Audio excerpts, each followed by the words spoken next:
BJP सांसद अनंत हेगड़े का एक बयान विवादों में है।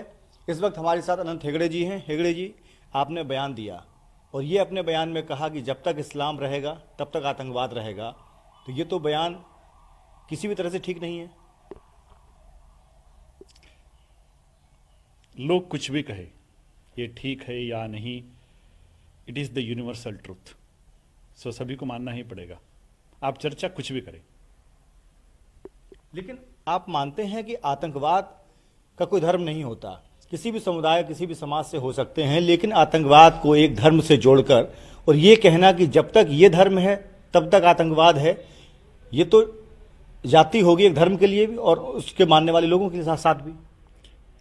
ये चर्चा में आप जो भी शब्द प्रयोग करिएगा, लेकिन असलियत अलग ही होती है। दुनिया भर का असलियत ये दिखाई देता है कि आतंकवाद कहाँ छुपा हुआ है। तो आपको अपने इस बयान पे अब जो विवाद खड़ा हुआ है, क्या मानते हैं कि विवाद सही है और क्या आप बयान वापस लेते हैं, क्योंकि एक धर्म से जुड़े लोगों की भावनाओं को ठेस पहुंचाया है आपने? फक्र इस बात का है कि मैंने सच कहा है।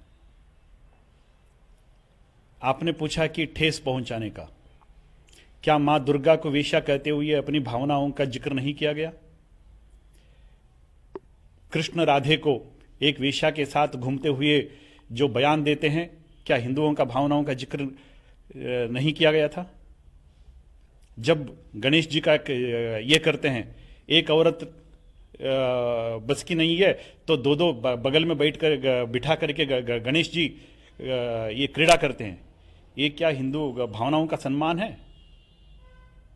ईश्वर जी घर में सोने के लिए जगह नहीं है, इसलिए बाहर जाकर के मैदान में सोते हैं, क्या ये भावनाओं का ये नहीं है? धज्जी उड़ाने का ये नहीं है? अनंत जी, कोई कुछ भी कहे, अगर चाहे वो हिंदू धर्म हो चाहे मुस्लिम धर्म हो, अगर कोई अपमान करेगा उस पर प्रतिक्रिया उस तरह आती है, लेकिन ये तर्क देना कि हिंदुओं का अपमान किया जाता है इसलिए हमने इस्लाम के बारे में ऐसा बोला, तो ये तर्क गले नहीं उतरेगा किसी के।